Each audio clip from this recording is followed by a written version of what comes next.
I was taking care of it. But it was the darkest days of my life by far. This year's been a tough year. I mean, this year's been, on resale side, it's been really tough. Hope to God that things don't, something late. But I,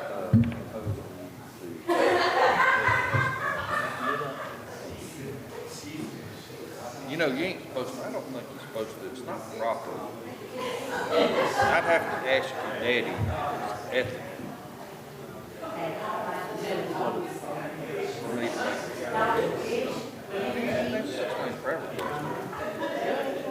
You mind, let's just say this.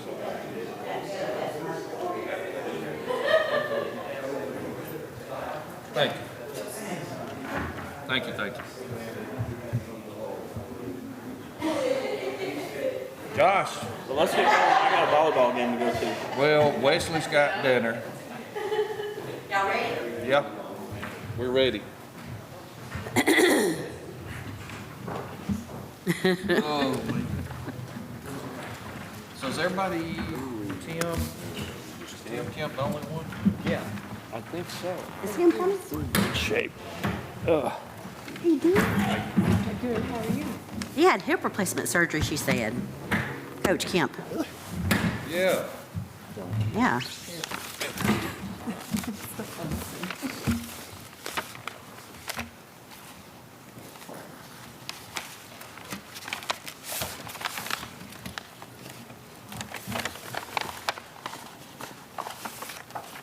Big crowd tonight. Somebody want to sit out there and be the audience? saying like that. Susanna, want to sit out there and be the audience for us? So we have somebody to talk to? Don't need it. It's your last night. You can just. I need that right there. Just brought my knife up here with me. You let me. Just don't act a fool. I have you escorted out of here. Don't lose that. I'll pick it up on the I way thought out. you said wife. It's like, He might be like, I'll tell you that. Yeah, we got a full audience right here. Good evening. I would like to thank everyone for being in attendance at September Planning Commission meeting of Walton County. Kind of got a short agenda tonight, which there's a couple of these guys up here that's really pushing me hard. I mean, they're ready to get out the door, I think. So anyway, we'll get things kicked off. I'm going to ask Josh Ferguson if he will open us in prayer, and once he has, if you would all join us for the pledge, we would appreciate that. Let's pray. Dear Heavenly Father, Lord, we just come to you tonight, humbled and gracious by your power and glory. Lord, we just we ask specifically tonight that you just be with those who are hurting and affected by the evil act that occurred at Appalachia High School, God. We just pray that you will be with those individuals and just ease their pain and help their hurting, God. Lord, we just thank you tonight that we're able to come together as a recommending body to look at the future plans of the county, Lord. We just pray that the decisions that we make and recommendations will be glorifying to you. Father, we ask all these things in your name. Amen. Thank you. I pledge allegiance to the flag of the United States of America and to the republic for which it stands, one nation, under God, indivisible, with liberty and justice for all.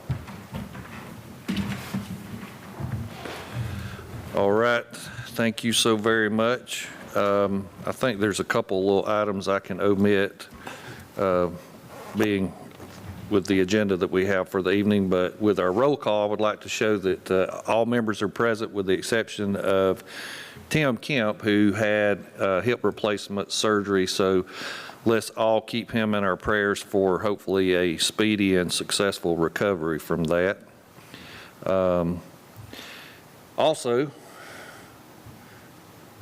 the gentleman to my left, I was just notified, this is his last meeting. Terry, Yes, sir. So I moved out of the district. he moved out of the district. So anyway, want to say thank you for your contribution and for being a part of our planning commission. We certainly do appreciate your sacrifice and your service. Is very much appreciated. Did you move into District 1? Don't know, ain't having no luck finding it. He just, I can understand that part. So anyway, we'll move on. Adoption of the minutes. If everyone's had a chance to look over the minutes from our meeting last month, if there's no errors or omissions, I will take a motion to approve those minutes. Move to approve. Second. I have a motion and a second. All in favor say aye and raise your right hand. Aye. Thank you so very much. Any discussion on those at all? All righty. So we have no old business and we have new business, which Sharna is going to take over. Sharna, are we going to vote on all these one at a time? Okay. that's what they prefer at the commissioner's office, so we'll do it one at a time. Okay. And yeah, okay, that's good. Any questions I'll ask on the way through. Okay. All right, the first errata is to amend Article 9 to define objects that are allowed or disallowed within the county right-of-way. This amendment covers existing structures as well as the removal of those existing structures by Public Works, and we did discuss that with them before we put that in here. But so basically, right now, we have something in our ordinance called a clear zone requirement. And it's just stating, that nothing can be inside the right-of-way that is going to block traffic or, anything offensive in the right-of-way, whether it's a bush or a brick mailbox or whatever. So we have amended that. We have added a definition of encroachment and right-of-way in here. And then we have also added the permitted encroachments, which would be driveways and mailbox structures. We are addressing what is exempt, which is the same as it is now, and that's decorative or masonry mailboxes on an interior subdivision street where the speed limit is a lot less than on a county road, so they're allowed there. We are addressing non-conforming structures. We're adding the administration and enforcement of this ordinance and right-of-way removal. I did talk to Josh a little bit earlier today about our amendments, and so we thought it might be a good idea on the last page, C, right of removal.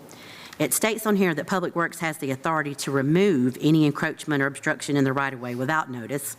And then it says they also have the authority to issue notice. And he said, that's kind of odd that it would be both. And I said, well, the first one would be in case of an emergency, that something has got to be moved right now. And so he thought it would be a good idea if we added that in the case of an emergency, which I don't have a problem with.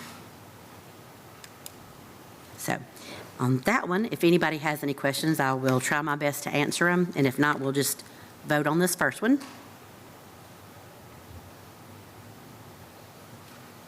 Any questions?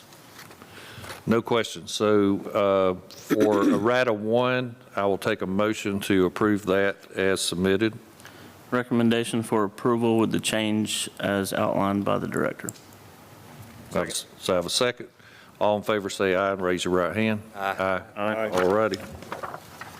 All right, errata number 2 is dealing with our comprehensive plan. This is really not a big difference in our code. It is just kind of outlining that the comprehensive plan is a broad planning policy for the future land uses. I did have a typo right here above the chart, the zoning districts that are permitted within each character area category shall be as follows, so I'll fix that. There are municipalities that don't require a land use change because, again, it is a planning, it's a broad planning policy that, this is what you see the future of the county being in the next several years. We do have, on occasion, y'all know you do land use amendments. That is if somebody is applying for a rezone, which is covered in D on the last page, that does not comply with the land use map character area map, they have to change that as well. A lot of municipalities don't require that at all. They just, use that as a tool. This is a tool.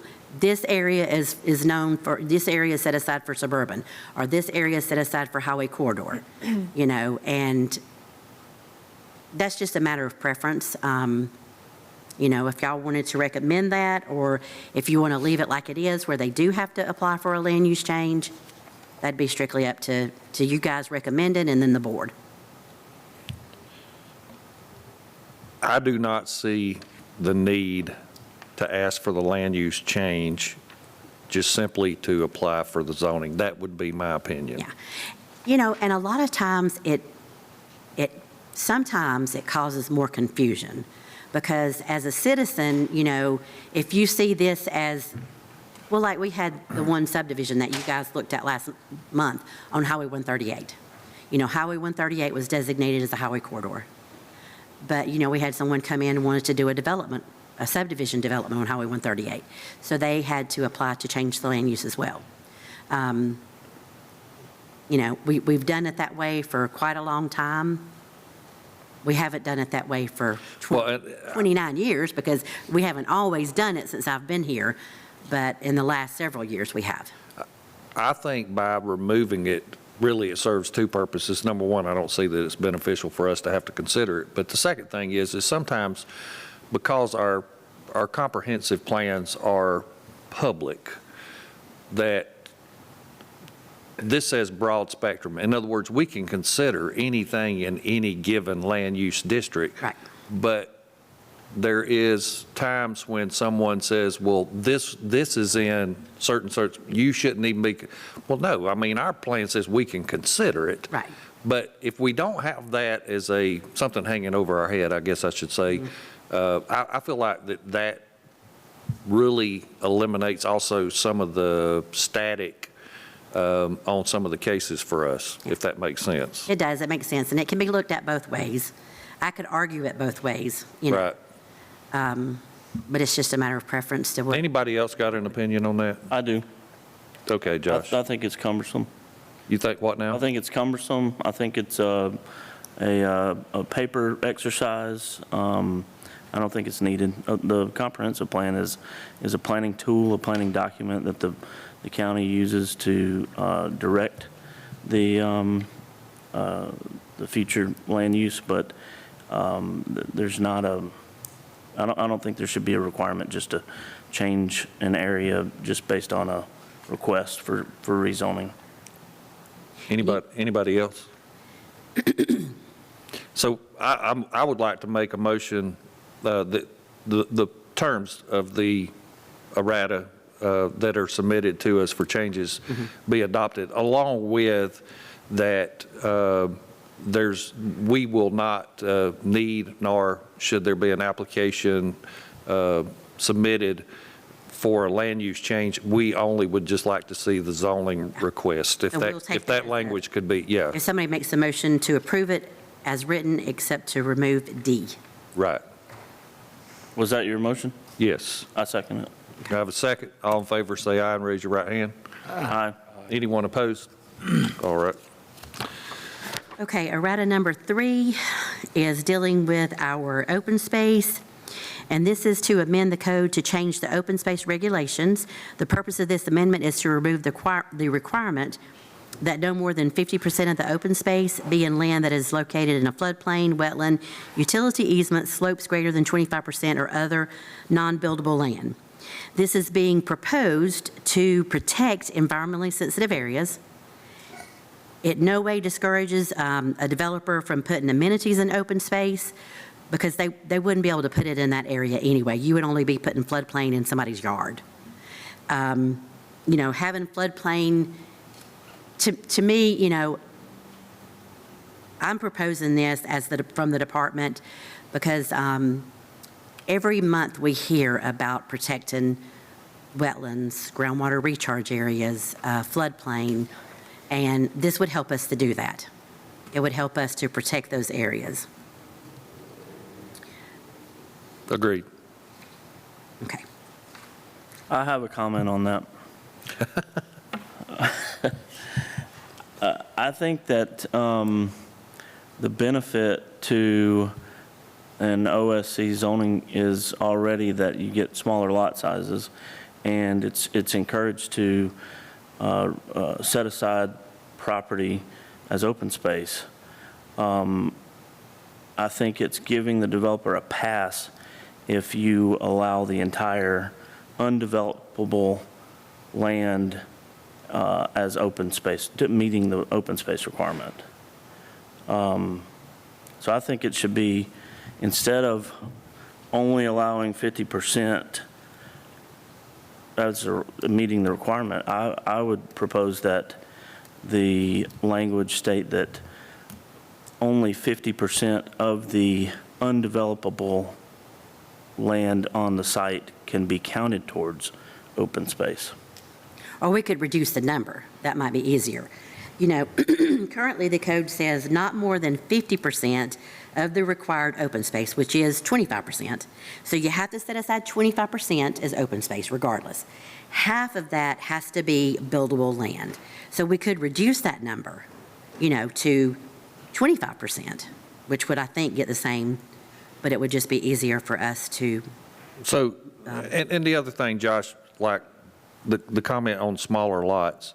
So being that everything we deal with within the county, we may have something erratic every once in a while. I think we could look at that if we did. But everything we're going to deal with is going to be a septic lot. And now, under the guidelines for the health department, it's 25.5. So you're exceeding a half acre for tank and repair. 7/10 is the best, and the only zoning would be R1 that would give 100-foot frontage. Reduction over anything A at 150 or 200, so you're at 100 on R1. So there's really no way to reduce lot size. You might be able to reconfigure, but no way to really reduce, because so much over a half acre, you're taking over a half acre for a septic system. I guess if I were dealing with sewer in the background at some things we've worked on, I would say, yes, you're dead on the money. But with these septic systems, I mean, when you're having to go over a half acre just to get repaired and install, you really can't, you're not getting any more lot. You can't, because you're handcuffed by the guidelines for the systems, for the septic systems. I mean, does that make sense? Yeah, it does. Okay. If we were having to deal, and I think if we have to deal with, there's been some, and I don't remember, Sharna, but there were some instances where we had, you tell me if I'm wrong, but isn't there some subdivisions that are within the county but are served by the city sewer There are a system? few, mhm. So if we were to have something like that come up, then I think we look at that and we talk about what you're saying, because there you can do that, although they would still be restricted to 100-foot frontage, correct? Correct. But they don't have to go with the 25.5. I think what you're saying is more applicable to sewer. I guess that's what I'm trying to say. Would that be correct? Yeah, that makes sense. Okay.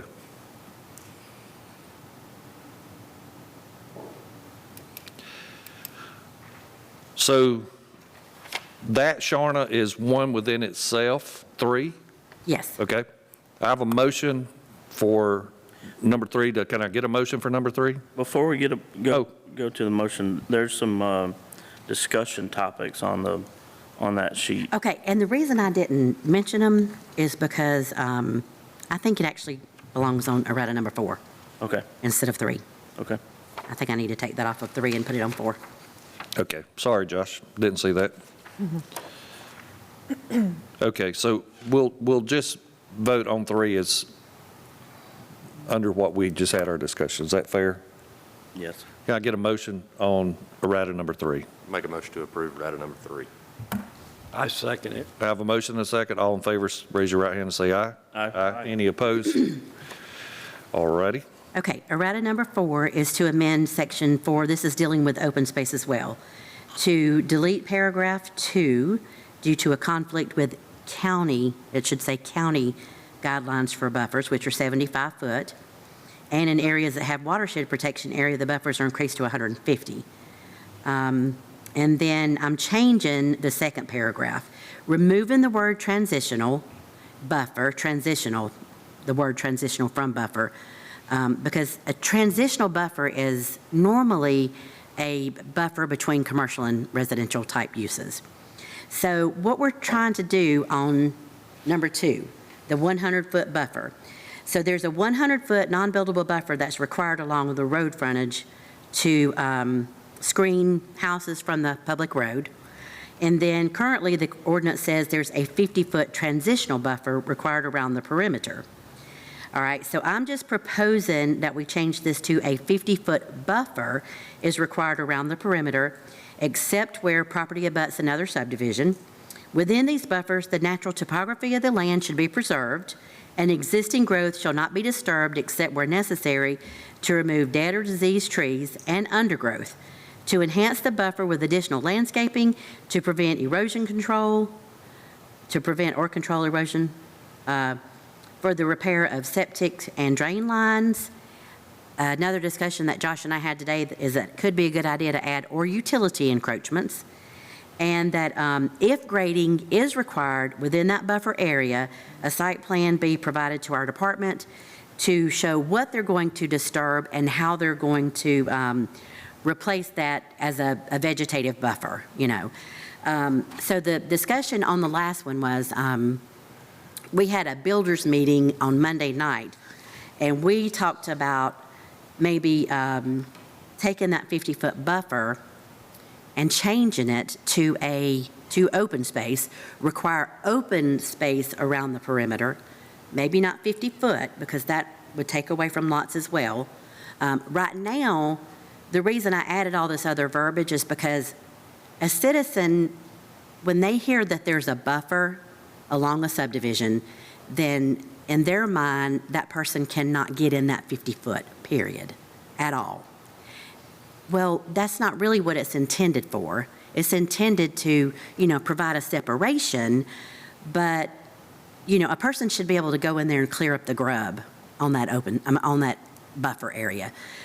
We allow, and the health department allows for them to put septic drain lines or additional repair lines or whatever in that buffer area. So I want a citizen to know up front that it doesn't mean that from their property line, 50 foot back, nobody can do anything. You know, they can go to their property line and clean their property and mow their lawn, but the person behind them's got to give them 50 foot and not touch it. And that's not really what it's intended for. It's intended to be a separation, no buildings inside of it at all. So the chairman actually mentioned that, you know, and looking at some aerial photos of different counties and stuff, it seems like there are some open space requirements, you know, that separate them. So if we had a 20-foot strip of open space required around the perimeter, it would be taken care of by the HOA. There's no, you know, I mean, it would just be there. It would be there perpetually, and there wouldn't be any concern. So that's just a matter, again, of opinion of what, you know, I know that probably developers would rather it stay a buffer because they can use that area as repair line, and it is critical, like Tim was saying a while ago about the 25,500 square foot. But that is something that was mentioned as being something that made you know, the county look better if you had kind of separation, you know. Even if it changed to that, it would even be abutting another subdivision, you know, that you would have that strip. Yeah, Open space. it would just seem that the current with the 50-foot buffer and it not being mandated as Open space. taking the, yeah, but the open space concept and the HOA and that being on the back of everybody's lots and having to be maintained by the HOA, to me, that just opens up a bag of, A mess. yeah, a mess. So I think the 50-foot buffer and being a transitional buffer is the best way. Yeah, and- Because it does create separation. It does create separation. Well- And if they can't go in there and clear cut it, if they need to clear cut it because of septic repair lines or whatever, then they're going to can- have to bring us a plan and show us how they're going to Right. put some more vegetation in there. Right. That we would not have with the open space around the perimeter. Well, I can see your point, Tim, that, that means, if you look at it this way, that means that everybody in the subdivision can walk behind your house. it opens up, yes, a common space on something that, to me, that you paid for, public access even to something that you paid for, landowner rights, it's a little encroachment on landowner rights, I believe, to some degree, even if it's in a neighborhood still. I mean, you're the one paying, and you're paying the taxes on it. Even if it's set aside, I just see that as being, to me, bad business, I think. Opens up something we probably don't want to deal with. Yeah. I agree. But I like the presentation as far as what's the changes that How are we're submitted. changing Yeah, I mean, because the 100-foot was, That would just, the 100-foot on the road is in place now, correct? It's in place now. Yeah, so I mean, That wouldn't there's, change. yeah, The only thing would change was basically the reason I wanted in there is the concept that the citizen has, right, that nobody can touch that 50-foot, and that's just not, right. first of all, it's not fair to that person that bought that property. No, And, and I don't want them to be misled that it's 50 foot that can't be touched. thank you. Any further discussion? I have a motion for errata number 4. What about the question about the Excuse me. amenities areas? Okay, yeah, that was another thing that was mentioned at the builders meeting, that to have a requirement for, to require amenities when developing over a certain number of lots. We had 50 on here. The builder said 100 was more like what they normally do, or the developers, usually it takes at least 100 houses to be able to support and have the money so that HOA dues are not so expensive. Agreed. So that's something we could, send as a recommendation to the board that we want to add that, or let them decide, whatever y'all want to do.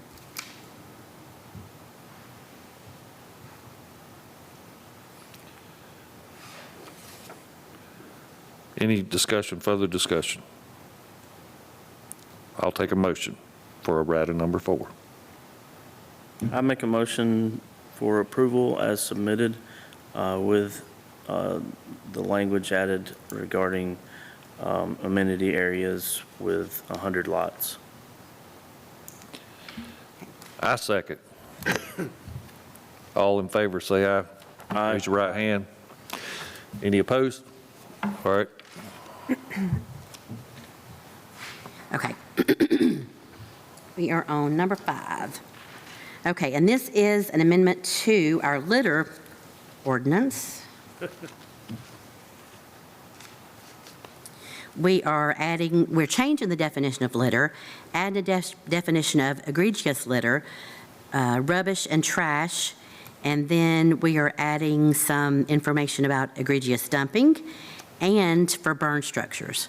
So the areas that you see highlighted in yellow on here, the rest of it was already existing in the code. But again, we're better defining litter. We are defining egregious litter. Sometimes we have, code enforcement cases where it's a little bit more than litter. It's massive. And so we wanted to add that in there. And then Section C down here, it shall be unlawful for any person to intentionally dump egregious litter. And that's just helping us to have a little bit more enforcement with code enforcement. And then the last part is to add code enforcement. This would help code enforcement too, dealing with burned houses. Currently, the county does not have a property maintenance ordinance, and we deal with burned houses that have been left on the property as litter, and it's worked, but I think we're better off to have, something in the code that actually addresses that. It says that, and after Josh and I talked, y'all, we did add in here that if the building or structure is to be repaired or demolished, so we added or demolished, that they have to get a permit, and then it gives them like a year time frame to get this done. Because a lot of times, unfortunately, a burned house will sit there forever. And Insurance. so this is just giving us some a leg to stand on or a nail to place our hat on, something to hook your, Right. to be able to enforce this with code enforcement. Any discussion? I'll take a motion for errata number 5. Motion to approve with the, as submitted with the change noted by the director. Second. All in favor, raise your right hand, say aye. Aye. Any opposed? All righty, moving on. Okay, errata number 6 is amending the definition of residential care facility, other. So a residential care facility is going to be like a halfway house for children, for youth. And so we updated the definition, and every time we get a call about one of these, it's hard to find Department of Human Services, like guidelines and all. We have some really good guidelines for personal care homes, so we just want to mirror that with and it's just for safety. It's not anything that's outrageous, but we want to mirror our requirements that we have for a personal care home for this home that would house children or youth. Any questions? I'll take a motion on errata number 6. Make a motion to approve errata number 6. I second it. All in favor, raise your right hand, say aye. Aye. Anyone opposed? All right. Okay, errata number 7. This is something new, an agricultural resource reclamation facility.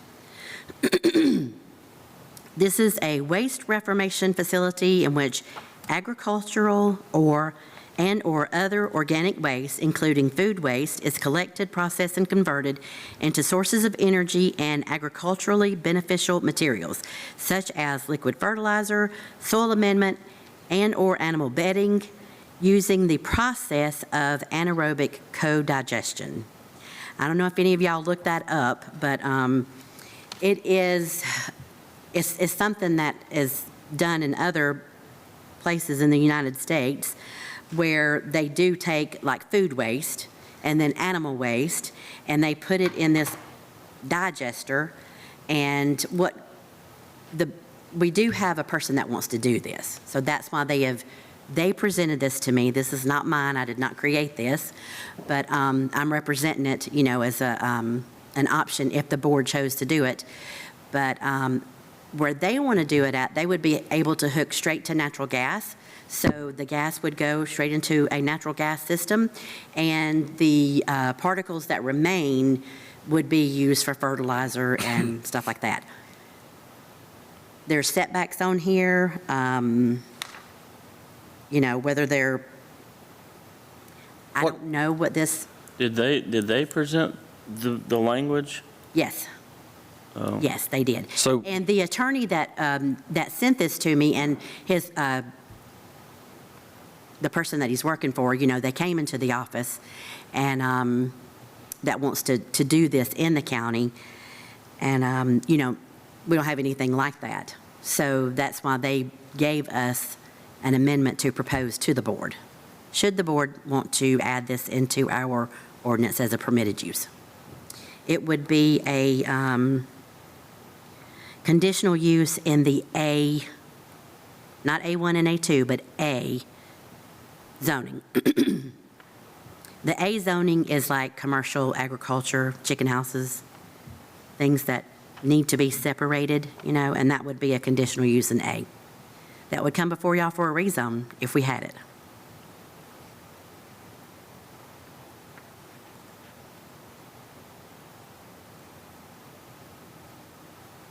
I don't know anything about the process other than what's presented to us, but, people compost at home. I imagine this is a hyped-up composting facility. And it was kind of presented as a way for a farmer to keep farming their land when farming is not as beneficial today as it used to be. Their sales point was that it's all inside of this digester, so it's not going to smell. I have no idea. And that this would be a way for them to keep farming their property instead of selling it for a subdivision. So. And that, the attorney is going to be at the board meeting, so he can, answer questions for the board. Sure. But Any further discussion? Did they point out any of these type facilities? Well, they did. They had a PowerPoint, and then we went online, and looked at some of them. Like, are there any in Georgia? No, I don't think so. Like, I know there was one in Maryland and maybe Pennsylvania. Yeah.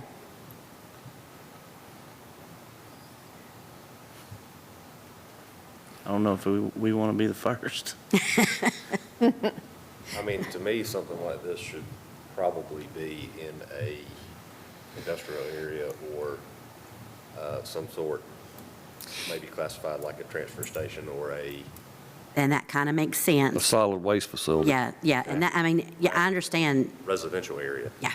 So this is, would probably be more of in a rural area, because that's what their whole deal is that we want to do this so we can keep farming our land. We don't want to sell our land to developers.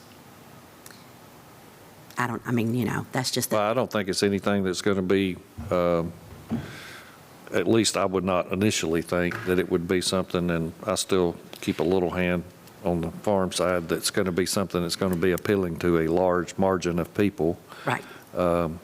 But at the same time, there's, we're asked to make a decision on something that I'll talk for myself. I have no knowledge base of.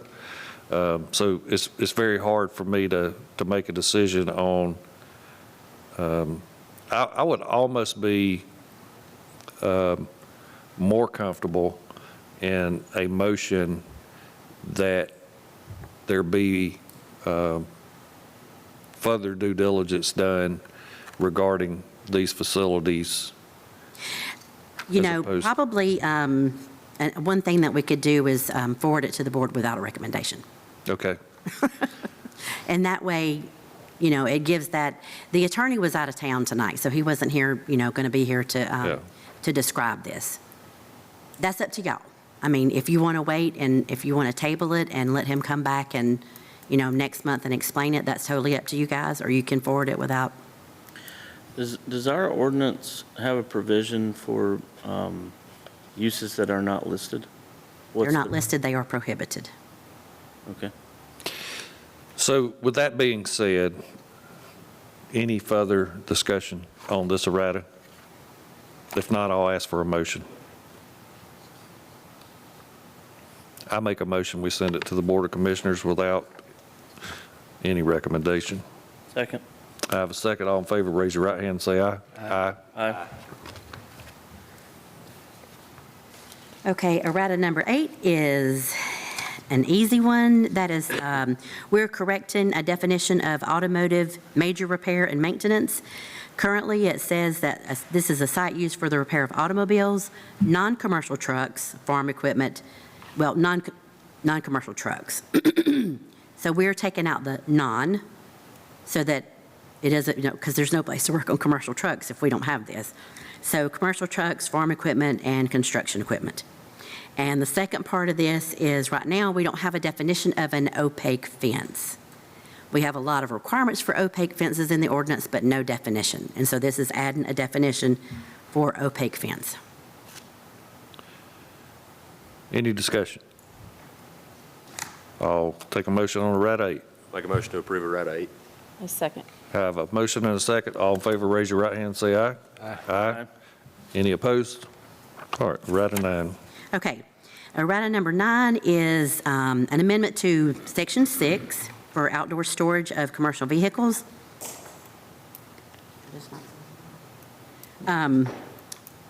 We're taking out the open storage of recreational vehicles and dry storage of pleasure boats, because this is covered elsewhere in the ordinance, so it doesn't need to be here. We're adding that this type of use has to be on an arterial road. We are adding that the areas for any commercial vehicle parking should be paved with asphalt or concrete, If there are other pervious paving products, they could, bring those and we could look at those on a case-by-case basis. Currently, our ordinance says that no vehicle shall be allowed to sit and run idle from 7 a.m. to 7 p.m. unless located in an industrial park and not adjacent to any single-family dwelling.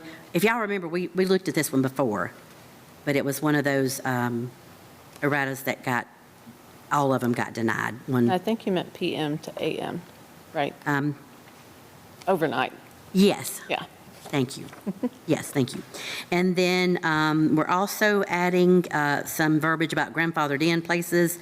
Existing gravel lots prior to the adoption of this ordinance may remain gravel, but if they expand, they have to meet the current code. And this is only for commercial Commercial. vehicles.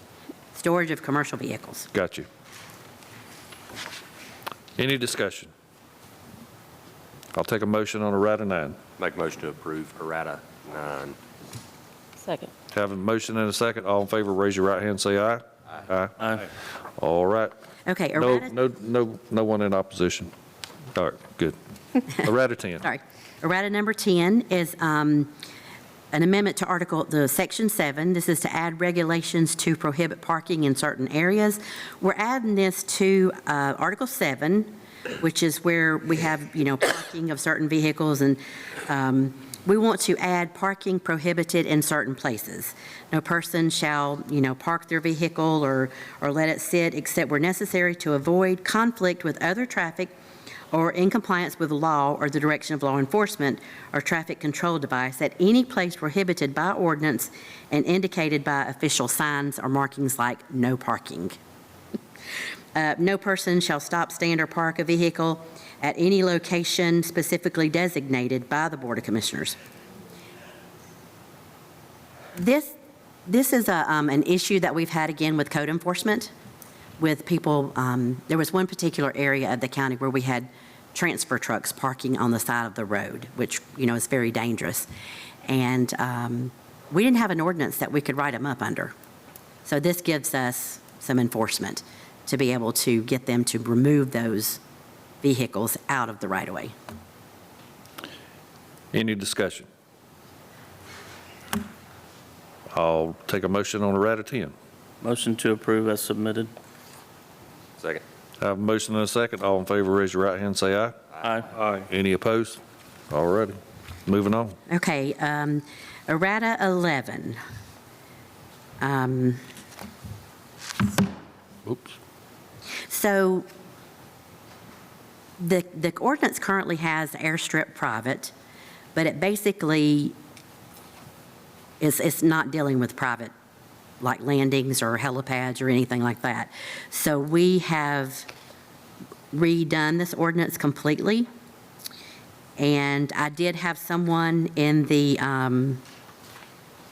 that's very acquainted with this type of use to help me in some of this.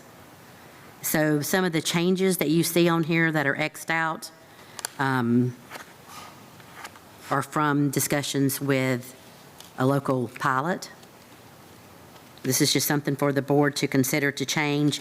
One of the things that we had on here was the facility should be located on a parcel with at least 50 acres, which probably is very excessive. The person that I consulted with thought it should be 5. The board may want it to be more than 5 acres, but another thing is section on the last page, the facility shall not be used for daytime takeoff. It should be used for daytime takeoff and landing only. And they ask that we change it to not used for repetitive takeoffs from dawn to dusk. But sometimes it is, like in emergency situations, if they're helping to transport somebody or get somebody home or something, there would be an occasional time that they would have to do flights at that time. It's just something for the board to consider to replace what we have is antiquated. Any discussion? I'll take a motion. Is there a possibility to separate the airstrip language and the helipad language? Because, you wouldn't need You wouldn't need a large area for. You're right, an right. for a And helipad, we but- could do that on H, you know, that an airstrip would require this, but a helipad, you know, we could kind of divide it up right there, Yeah. if that's something, I think it makes sense. so the helipad you think is good for 5? And then an airstrip? I still think 5's kind of small. Ma'am? I said, I still feel 5's a little on the small side For an airplane, for. even for a helicopter?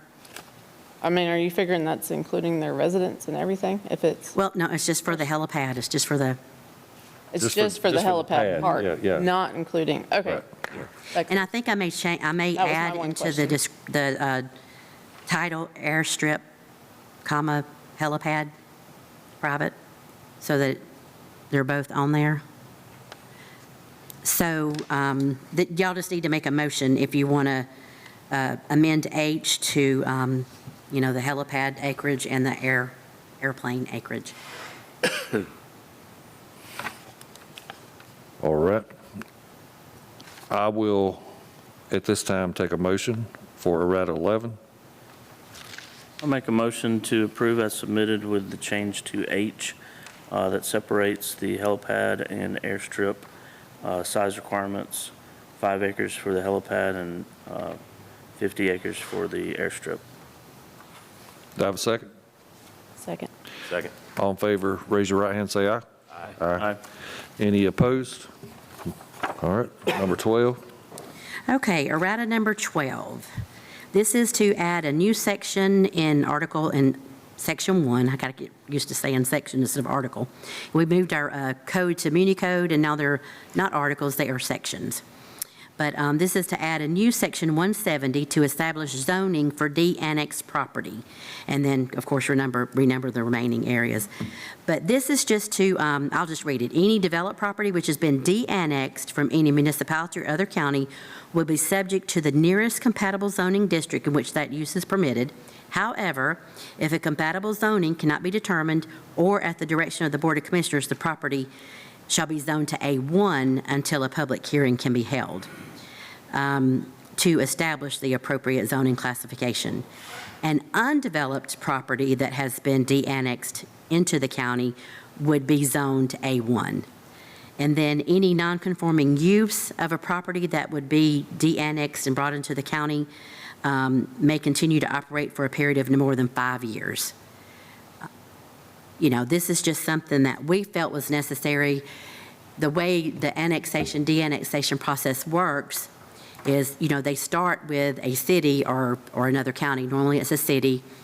The city sends that application to us. We put it on our board's agenda. They have to vote on it, and then the city has to vote to either annex them in or de-annex them out.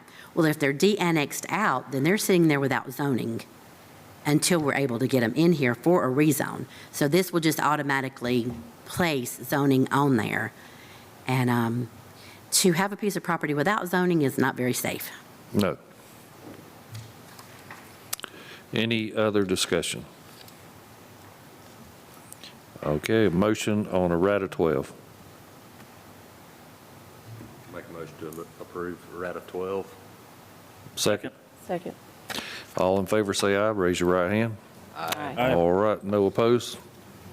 Number 13. Okay, errata number 13. So currently, there are no guidelines in our ordinance for golf courses. I hope you guys looked over this because I am not a golfer. One thing I did change on here after Josh and I talked this, and Josh was a great help, just so y'all know. Under accessory uses to a golf course, number 5, a driving range is allowed as an accessory use to a golf course with a conditional use approval. I think I had special use on there. Y'all, I'm just kind of contradicting myself here because an accessory use does not have to have It already is a special use. a conditional use, yeah. So, because it's an accessory. I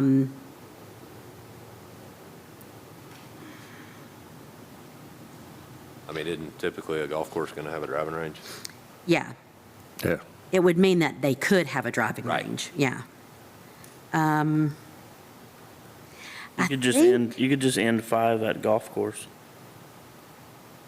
Yeah, driving range is allowed But as should an we, I mean, accessory.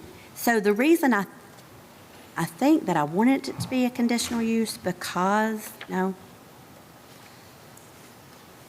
You're saying you're that they're right. going to I have, think that you're saying that they're going to have to, I should, they're going to have to apply for a conditional So- use, special use permit.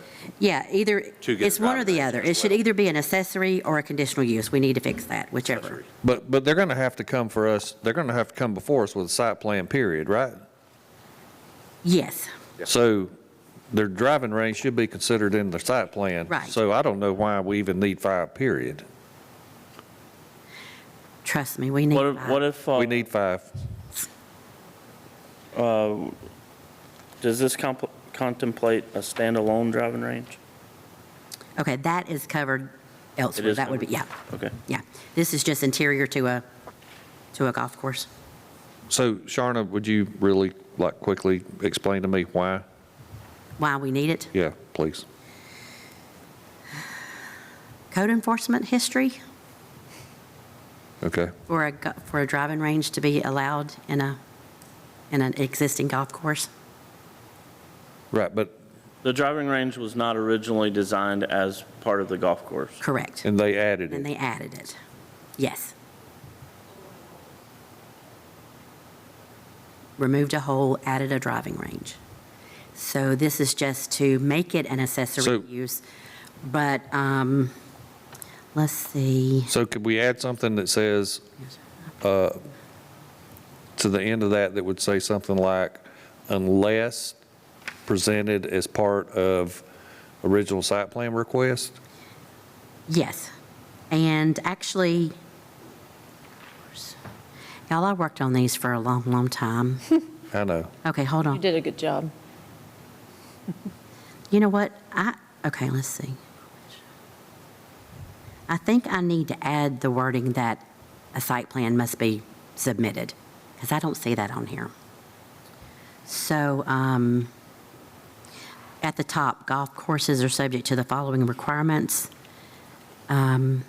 Site plan must be presented, site plan must be submitted. Correct. Are golf courses a conditional use permit?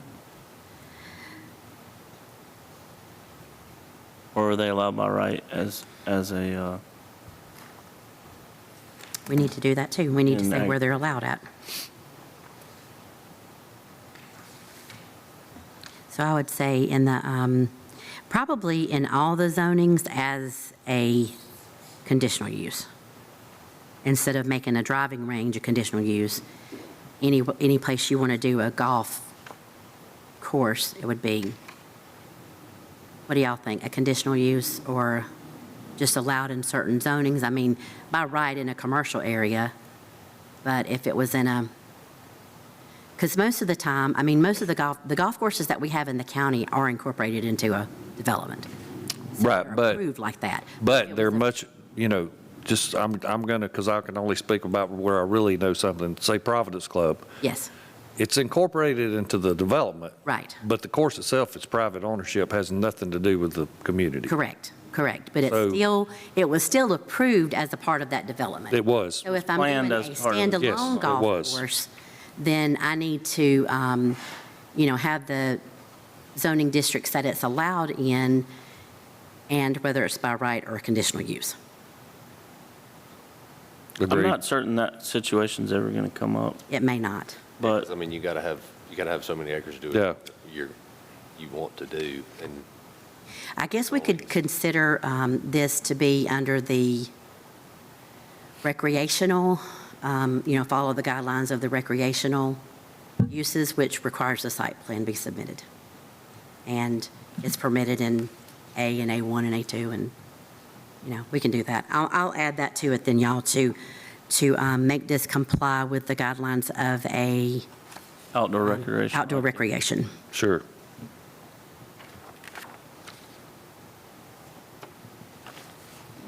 I've had so many people look at these, I can't believe we forgot to make sure where it was allowed. And so thank y'all for being patient with me. All right. I'll take a motion for errata 13.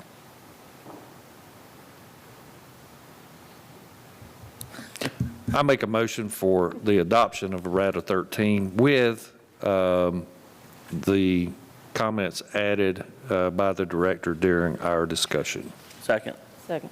All in favor say aye. Raise your right hand. Aye. Any opposition? No. Errata 14. Okay.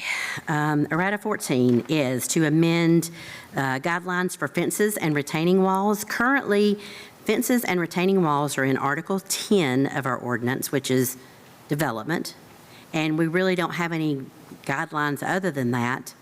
I want to move it to Article 6, which is supplemental regulations and easier for a person to find.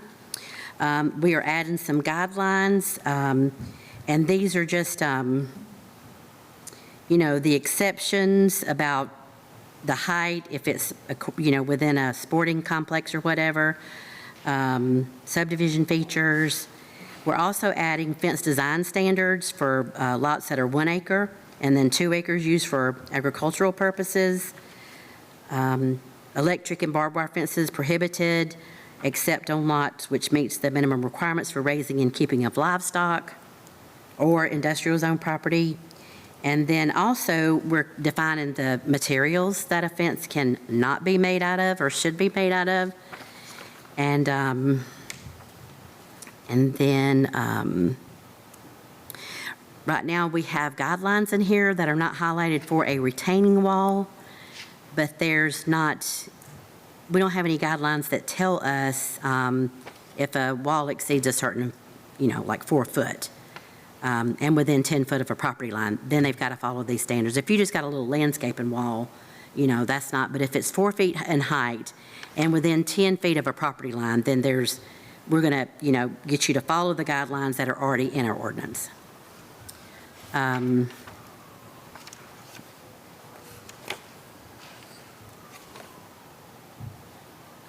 This is just adding stuff to our ordinance that we currently do not have. Any discussion on errata 14? If not, I'll take a motion. I make a motion to approve errata 14. Second. I have a motion and a second. All in favor, raise your right hand, say aye. Aye. Anyone opposed? All right, number 15. Okay, errata 15, and this is amending Article 10. This is public water systems. What this basically says is any subdivision or development that's developed within 1,500 foot of an existing public water main has to add water to that development. We added several, I don't know, it might have been a year or so ago, open ditch subdivisions and rural public road subdivisions. Within those guidelines, it says that if public water is there, you have to have a fire hydrant every 800 foot, whereas in a regular subdivision, it has to be every 500 foot. This says any proposed subdivision. So just for clarity, we are adding to include open ditch and rural public road, just so that there's no question for this person wanting to develop this property. If water's within 1,500 foot, they've got to run it. Any discussion? I'll take a motion on errata 15. Motion to approve as submitted. Second. All in favor, raise your right hand, say aye. Aye. Any in opposition? All right, number 16. Okay, errata 16 is amending Article 6 where flag lots are listed to establish setbacks. Currently, the ordinance just says that if a division of property creates a situation where the minimum lot width cannot be obtained, a lot of 5 acres or more will be required. And then the front setback will be established by approved recorded plat. So what we want to do is we want to add in here that the minimum required front yard setback shall be provided along the street frontage. The front building setback on a flag lot shall be measured from the front of the property line to the buildable area that is parallel to the road. Josh has got a drawing, y'all, that helps. So normally a flag lot is like you've got, and not in all situations, but you've got a piece of dirt going up going down this way, and then you open up to a flag. So that's why we call it a flag lot. This area right here goes with the flag. And so there's always been confusion about what's the setback back here? You know, if there's a house in front of this flag lot, you know, they've got a 40-foot setback in their rear, but what is the front setback on this flag? So we're just saying you're going to measure it where the flag starts, so that it would be a 50-foot setback from there, instead of, The setback is measured on the flag and not on the pole. not on the pole. Yes, yes. Agreed. I make a motion to approve as noted. Second. I have a motion and a second. All in favor, raise your right hand, say aye. Aye. Any opposed? All right, number 17. All right, number 17. Okay, number 17 is just kind of an administrative cleanup. So periodically, developments of regional impact, which are developments, like it says, that could regionally impact other municipalities. If there's certain guidelines that are turned in, we have to have them to fill out. Development of regional impact, the Northeast Georgia Regional Commission takes that application, they forward it to any of the other municipalities that could be affected by what the person wants to develop, and they have an opportunity to give comment and feedback on that.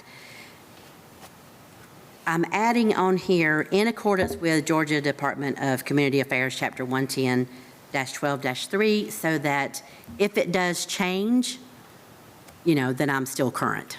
And so that's all that this amendment is right here. Any discussion? Take a motion on errata 17. I make a Motion. motion to approve errata 17. Second. All in favor, say aye. Raise your right hand. Aye. No opposition? All right. And going right along with that, errata number 18 is amending the supplemental regs for an amphitheater, stadium, or concert hall. Currently, it says that they have to do a development of regional impact review, but it also tells what the guidelines are in that other portion of the ordinance, which has now changed. So we're just going to take that out altogether and just say it has to be completed as required in Appendix D of Article 8. So that, because they changed it from like 1,600 parking spaces to 1,500. So we're just going to take that completely off, and it just has to comply with the DRI guidelines set by the state. We'll take a motion on errata 18. Make a motion to approve errata 18. Second. I have a motion and a second. All in favor, raise your right hand, say aye. Aye. Any opposition? Moving on. 19. Okay, errata number 19 is amending definition of abandoned junk vehicle and the guidelines that follow that are applied to these junk vehicles. So we redid the definition. We took out some redundancy and just cleaned up the ordinance a little bit.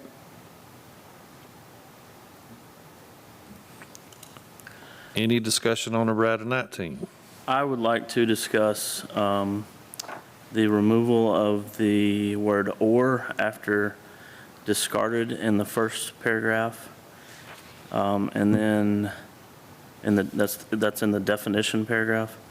And then in the first paragraph under section 7-2-150, the inclusion of language that states, "No person in charge or control of any property within the county, whether as owner, tenant, occupant, lessee, or otherwise, shall allow any abandoned junk vehicle to remain on such property or adjacent right-of-way longer than 7 days."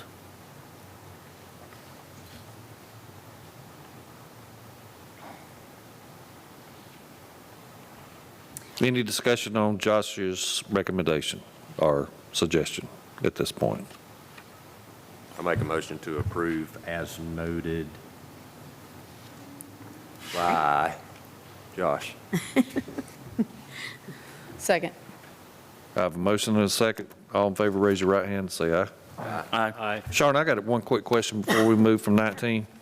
In regards to that, notification by public, does the public have to file a written complaint? They have to file a complaint. Do they have to file a written It does complaint? not have to be written. We do not take anonymous complaints. Okay, They call the office, we write down the information. We have a new citizen portal. I don't know the email address right now, y'all, but there's a new citizen portal where you can go on and register a complaint, and it goes to code enforcement. But yes, we do. but non-anonymous. No. Reason? Reason is because we have, we've done it both ways. We've taken anonymous complaints and then, you know, if you don't have a name of someone that's complained and you just go up to someone's house and start, you know, giving them codes that they are out of compliance with, then you may be like picking and choosing who you're enforcing ordinances on or making comply with the ordinances. And so we just stopped taking anonymous complaints. Do code enforcement officers have the liberty to act upon a situation if they see a violation without a complaint? There are certain things that we look for as code enforcement officers without a complaint. And that is building without a permit, illegal burning, a swimming pool without a fence. But if you drive by somebody's yard and there's a wrecked car there and you've been seeing it for the last 3 years, you're not going to do anything. Not And at if this somebody time. wants to report it anonymous just because it's there and they really don't want to piss their neighbors off, they can't do that. They got to Right. piss their neighbors Right. off. There has been discussion. That makes a lot of sense to me.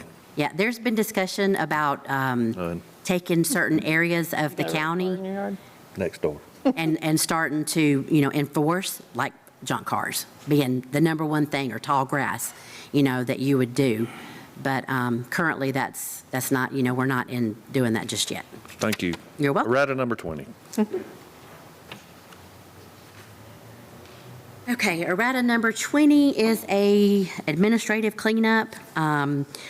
Not too long ago, we had to change the road width for fire trucks, fire apparatus, or emergency apparatus vehicles. And the 2,400 square foot overlay district is a type of development that you can do, that a person can develop. And right now, it says that the streets less than 750 feet in length may be reduced to 22 feet, back of curb to back of curb. And we are removing that and making it comply with every other type of development in the county, in accordance with Article 9. That makes sense. Thank you. Any discussion? Make a motion to approve errata 20. Second. I have a second, a motion and a second. All in favor, raise your right hand, say aye. Aye. Any opposition? All right, errata 21. Okay, errata 21, also a cleanup. It's been a while back, we made amendments to the specific requirements for single-family dwellings, where in Watson County, we treat all single-family dwellings the same, whether they're stick-built or a manufactured home. They all have to have a 512 roof pitch, they all have to have a garage. They all are supposed to have wood or hardboard, stone, masonry, brick, no aluminum or vinyl. And it was inadvertently left out in Article 6. So, and the only reason manufactured homes are in Article 6 is, you know, just to discuss the existing manufactured homes in a park, or, you know, so we're leaving that in Article 6, but we need to remove the aluminum and vinyl. And again, that's just an administrative correction. Gotcha. Any discussion? I'll take a motion on errata 21. Move to approve errata 21. Second. I have a motion and a second. All in favor, raise your right hand, say aye. Aye. Does that end your business? Thank you. I appreciate everybody and your patience, and I will take a motion. I know everybody's ready to go, but Okay. if we, back to number 7, is it closed because we closed it, or can it open back up? Number 7, The, reclamation. yes. I mean, if we want to withdraw the recommendation and start over, we can do that. because our public hearing is still open. It is. I'm just a little bit concerned about where this, I mean, it clearly states where it would take place. We don't know the address, but, you know, something like that needs to be in a similar area such as Leroy Anderson Road or Highway 78 where the, you know, new transfer station's going or something along those lines. I don't see a problem with that. And what we can do, Wesley, is we can just add that as a comment, if you want to leave it the way it is, but add that, Tracy, as a comment to forward with the board, you know, that motion's already been made, but this is just a comment on that. Yeah, that's fine. Okay. You know, I feel like it needs to take place in like, In an industrial type area. yeah, from what I've read. Okay. So we can just add that as a note. Okay. All right, with that, I will take a motion for adjournment. So moved. Second? Second. All in favor, raise your right hand, say aye. Aye. And no one is opposed. See you guys next month.